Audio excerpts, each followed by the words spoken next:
Hello everyone. In the previous videos, we just had a look into what is an acid, what is a base, and how do we detect a particular solution is an acid or a base. And I had talked about different indicators like natural indicators, olfactory indicators, universal indicators, right?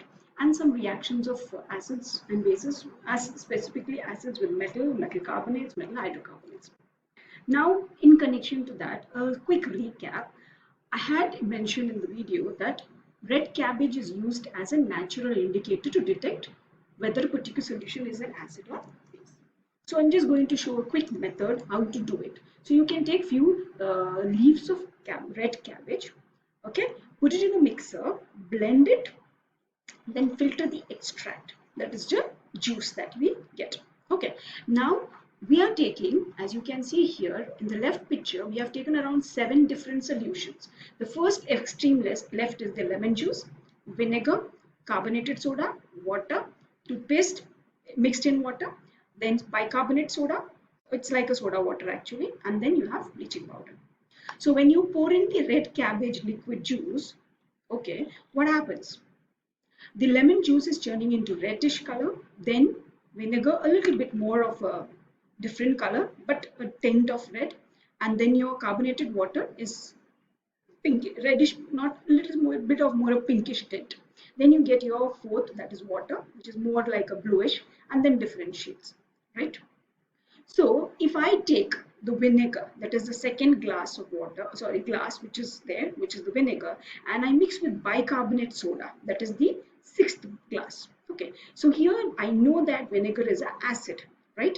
And bicarbonate is a base because the color, right? So acid and base, when acid and base were reacted or mixed together, this is what happening. The bubbles that you see is the carbon dioxide, because bicarbonate soda has carbon dioxide gas in it. But after the gas is released and bubbles are moved out, the solution becomes greenish in color. What does this show? This shows that when an acid and base is reacted together, they neutralized each other, means they completely cut off the individual properties of the acid and base. That is completely been removed and a new thing is formed. So today's topic that we are going to look into is nothing but neutralization reaction. Reaction when an acid and base are mixed together. What happens? Now, in connection to that, I've taken we have taken two beakers.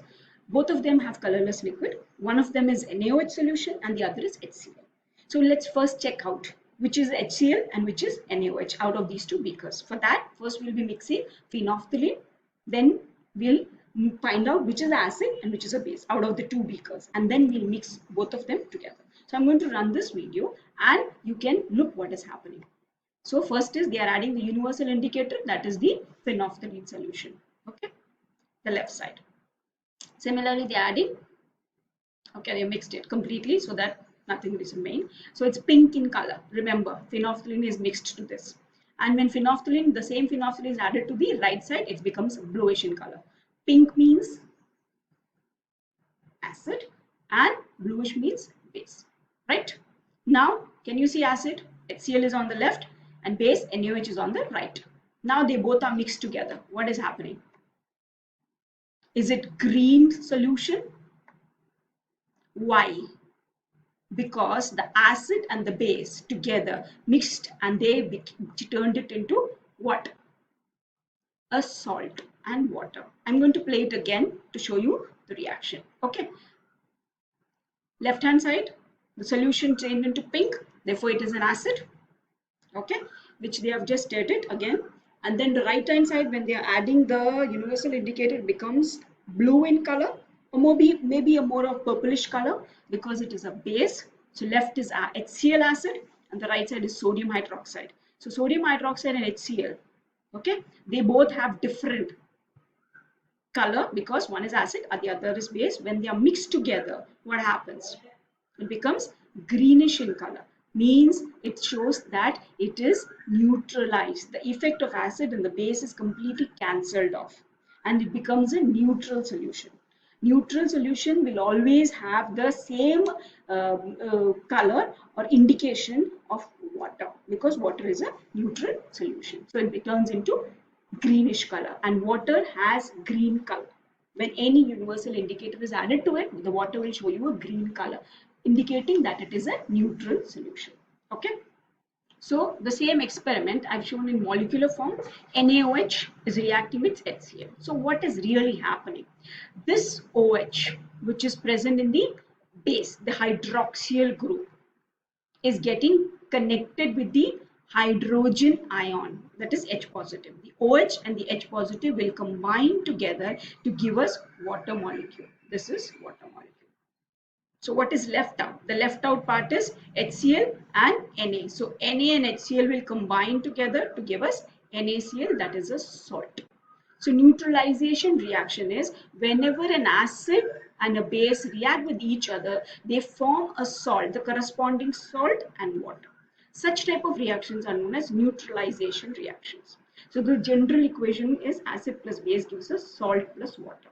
So we are going to take some examples with different acids and bases reacting together and which type of a salt we are getting. In every reaction, we are going to get a water. That is the basic standard rule for neutralization. So let's see what happens. So here I'm taking HCl and ZnOH the whole twice. Means I'm taking hydrochloric acid and zinc hydroxide.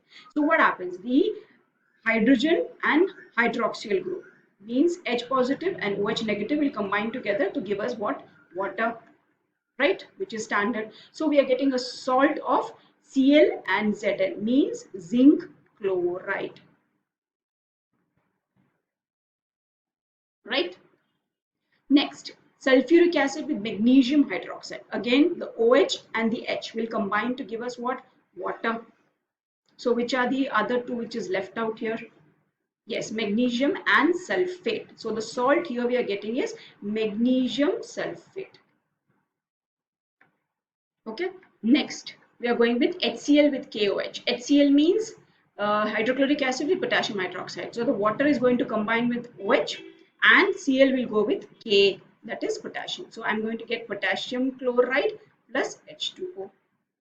Right? Next, nitric acid with sodium hydroxide. Again, the sodium hydroxide is going to, the sodium is going to get hold of nitrate, whereas H will combine with OH. So I'll get H2O and sodium nitrate. Correct? So can you see I'm getting individual salts in each case. Like here is zinc chloride, magnesium sulfate, potassium chloride, sodium nitrate. These are respective salts and water. So whenever an acid is reacting with water, whenever an acid is reacting with base, you always get a salt and water. That's the neutralization reaction. Now, what does acids and bases have in common? So when any acid is mixed with water, it will always give out H positive ion. So all the acids will have H positive ion as the cation.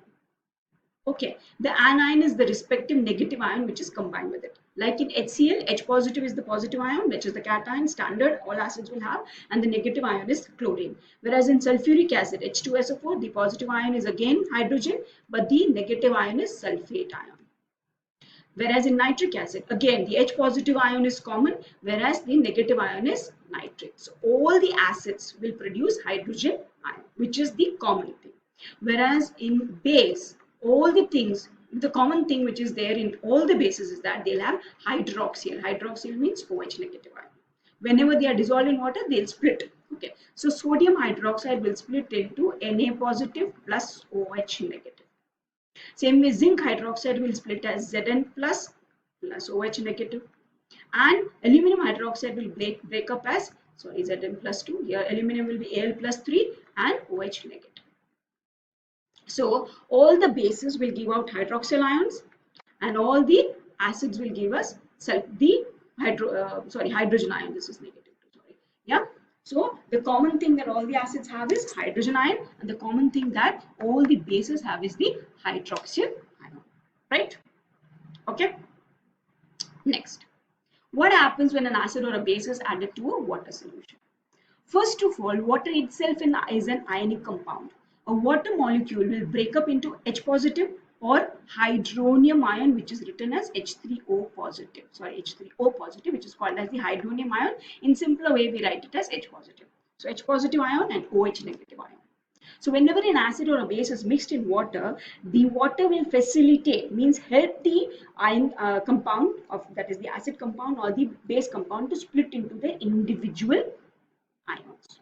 Okay, so HCl when react with water, what happens? The water is going to combine with the H positive ion of the acid and it will form hydronium ion, and Cl negative is left out. Correct? Same way, when H2SO4 is reacting with H2O, hydronium ion, means because water is going to get hold of the H positive, that is the hydrogen ion of the acid, and the sulfate will be left out.